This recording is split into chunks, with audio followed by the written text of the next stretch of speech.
So, hello guys, nandito naman tayo sa ating bagong video and pasensya na kung masyado tayong natagalan sa pag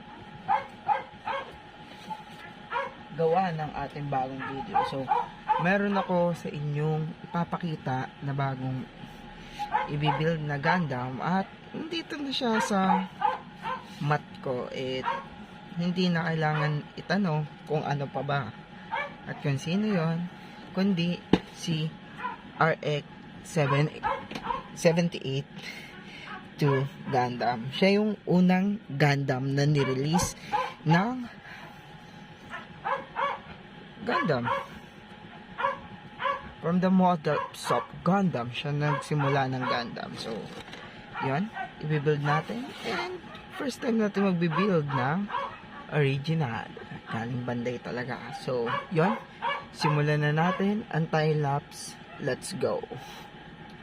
So, bago natin pala simulan to is papakita ko muna sa inyo kung ano ang laman nito.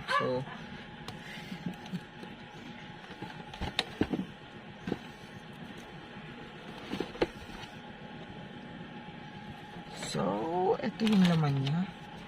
Wow, may ganito siya. Okay. How to make Gunpla. So, meron siyang isa,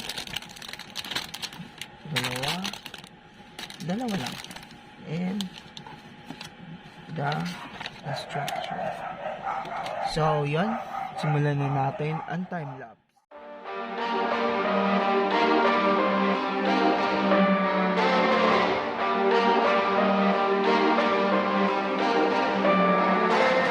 Relationships will often end in disgust, and I know you want my love, but there's nothing to discuss. I don't need you in my life no more.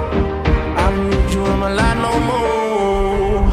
I got no money, it's getting sunny, but I still feel cold. I've been nose running, you funny, you going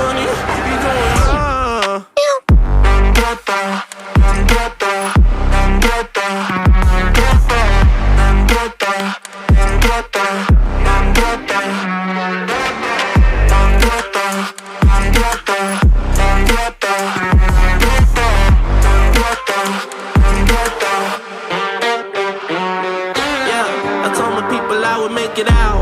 What? Not the time just to go around. What a word to think it's safe and sound. What? Might as well just burn it down. It's always winter time inside my mind. I find it hard to bury, 'cause it gets cold and blurry. Yeah, it gets cold and blurry. She took my heart and then discarded all the evidence. All of her actions were a clear case of malevolence. I got no money, it's getting sunny, but I still feel cold. I've been nose running, you funny,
So, yun nga guys. Natapos na natin i-build ang ating RX-78 Gundam. So, ang first version. So, ito na siya. And, ibubuin na natin siya.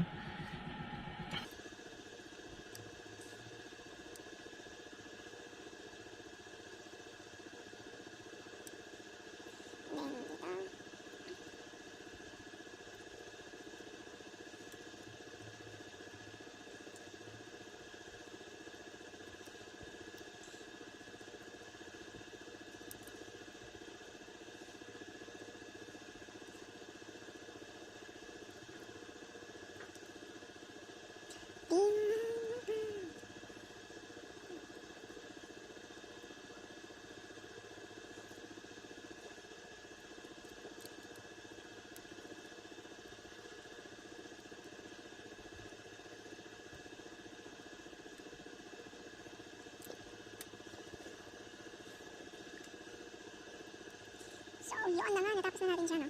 Si RX-17. So, oops, baliktad siya. RX, 17? Oh. Ay, RX-78 First Gundam. So,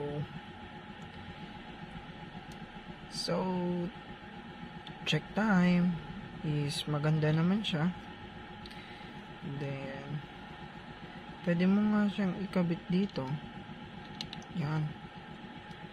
For shield. Yan. Nakakabit na siya dyan. Then, pwede rin tong baril. Kabit mo dyan. Kabit mo siya dyan. Kaso nga lang, ayoko pa.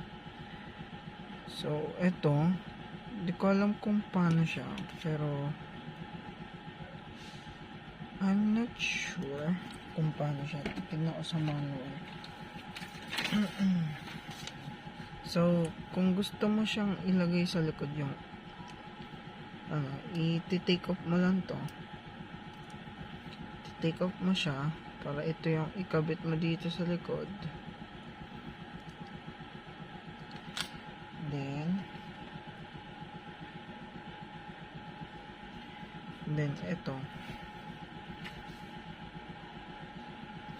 Then ito mismo ang ikakabit mo dito para ano mo siya, ganyan siya. Ayan. Yun, o diba? So ang rate ko dito is, dahil bias ako sa RX-78, is paborito ko talaga siyang Gundam. So, magiging rate natin is 9/10. So, good siya. Goods nga din naman siya, kahit ano. Kung tutusin, pwede nga na siya maging 10 out of 10. Pero, 9 out of 10 kasi kulang siya sa details. Siyempre, high grade, pero okay na siya. So, yun lang. And panoodin nyo ang mga susunod na video ko. At kung nagustuhan nyo tong video is pwede nyo i-like, share, and click the notification bell para sa mga susunod na Gundam build. And I don't know kung gagawa ko ng review, pero hanggang sa muli, paalam.